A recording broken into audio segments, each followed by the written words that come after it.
This is the Vancouver2010.com podcast, your window into the Vancouver 2010 Olympic and Paralympic Winter Games.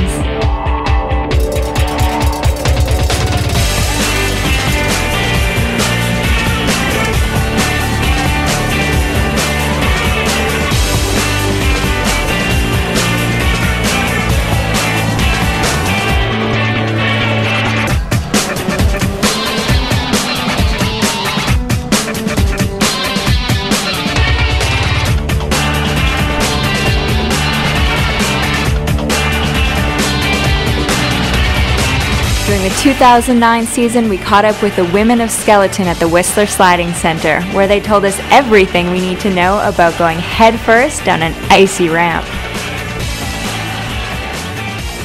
I think they have three really important things. The one thing is the slide, the next thing is the pushing and the sliding and the really good push. And if you have all three together, then you're a really good slider. In our sport, it's sort of who can be the most in control while out of control. A good start's made up of a good push and a good load. So you want to get a really explosive, fast push on the ice and then a really snappy load down the hill to really accelerate yourself for the start of the run.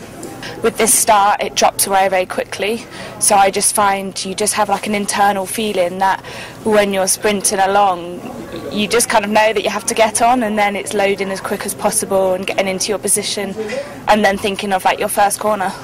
So a lot of glutes and hamstrings and quads, things like that. We do a lot of explosive power work in the gym, so a lot of leg work, yeah. Well, obviously if you come from athletics, from sprinting, it's a good start. I didn't. I've never done any sport other than skeleton. I think the biggest challenges in the sport are just really trying to get yourself revved up at the start, but then be calm enough to lay on your sled and get down driving wise, so that's always a bit of a challenge. It is hard to keep the head off the ice, and here in Vancouver in curve 16 it's impossible. Because this track's so quick, I found that I actually just count the corners still, so as I go into each corner I'm counting at 1, 2, 3 and doing my steers at the same time, because I just found because it's a lot quicker than all other tracks I did get lost, I guess, when we were learning it. Basically, we have metal runners on the bottom of the sled that, depending on, we have different cuts on them, so different, we call them grooves, and really it just depends on the weather and the individual athletes. Some athletes like a certain type for a certain, whether it's snowy, cold, warm. So that's sort of the decisions you're making, and we also have what we call the rock, so it's basically the runner, kind of, instead of being straight, can get a bow in it, and the rock is when you put pressure down on it to bend it out, so it's kind of a variation on, the more bend you have in it, the less is on the ice, which means you have less control.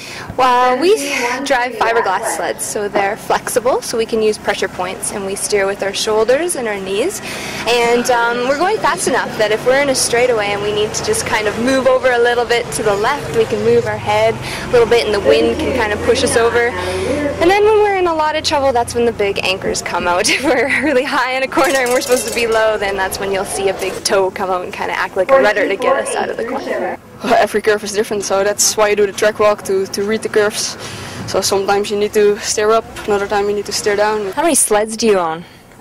At the moment only one, because my other one is destroyed a few weeks ago with a crash. Is there anything you can do to protect yourself? Well, not really. You try to get the best lines so you don't crash, and if you crash, try to hold on to the sled so the sled don't hit you.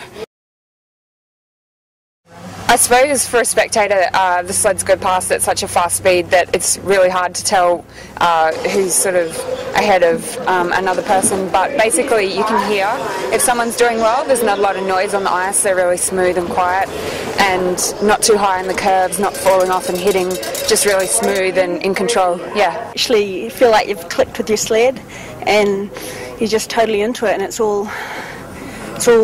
like slow motion. You can feel the ice, you can hear it if it's very cold, you can hear it if you're sliding, and it's really cool. So for me, although it's an individual sport, it's, we've got a great team and have a lot of fun with that too. We also see a tight-knit group of people internationally that I think a lot of people can look up to. I'd love to come back. I really like it here and I really like the track.